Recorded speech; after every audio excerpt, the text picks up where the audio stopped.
that suffered the extension of slavery and faces its challenges today, of which this gentleman has been in the mix, in the gap of fighting for justice. We're excited about his presence here. This is his first. I am so honored and privileged that he has chosen, with all of the work he has to do, because he was elected in a special election, to choose this moment in history to present his first speech on the floor of the House. And that is the Honorable Troy Carter from the state of Louisiana. Delighted to yield to you. Congresswoman, thank you so very much for incredible leadership in this issue and so many others. We appreciate all that you do. We appreciate that your steadfast and steady hand of guidance and leadership for the people of America. Madam Speaker, thank you for the opportunity to address this body.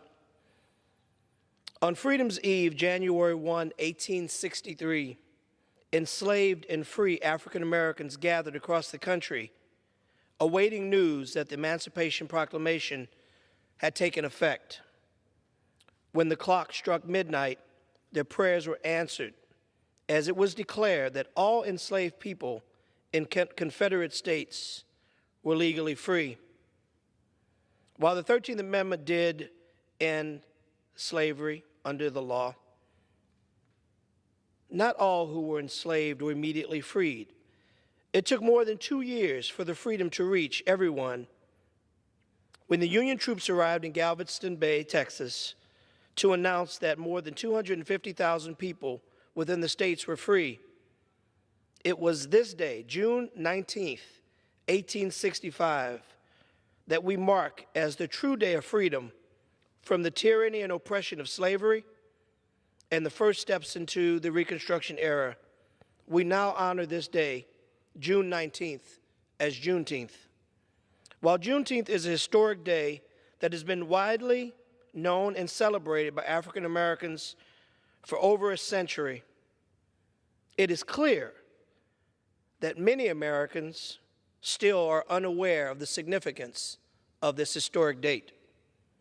In the wake of the demonstrations that took place last summer, many Americans were faced with the uncomfortable truth regarding our country's fraught racial history. The word Juneteenth entered our nation's lexicon at a time when Americans were left to reconcile their daily lives with our daily struggles. It was a time set aside for reflection, for learning, mourning, and upheaval.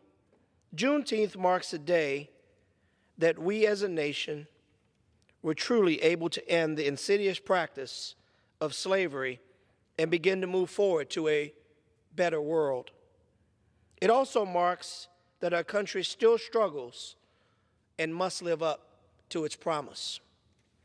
Representative John Lewis was an American icon, a civil rights leader, and one of my personal heroes. In this Congress, we prepare to hear a bill in his name that expands voting rights, the very thing he was asked as he crossed the Edmund Pettus Bridge decades ago. In 2021, we continue to speak out and fight against systemic racism as its vestiges of voter suppression, redlining, gerrymandering, and Jim Crow relics still erode our democracy today. What makes America great is our diversity. It's our ability to see and understand issues from the many different perspectives that encompass our populace.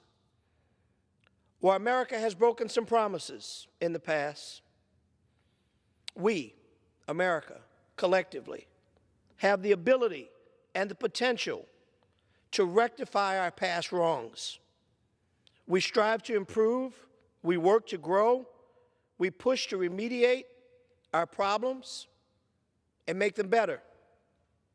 As of today, 47 states have declared Juneteenth a state holiday.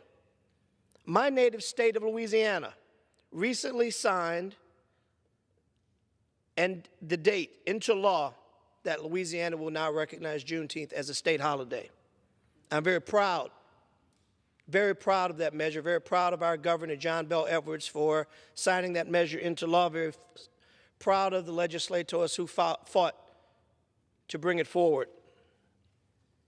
I'm grateful for the steps that we've taken to recognize the history behind Juneteenth and to honor its legacy. That's why I believe that Juneteenth should be a federally observed holiday. This is America, and despite all of our many challenges, America continues to be the world's greatest nation.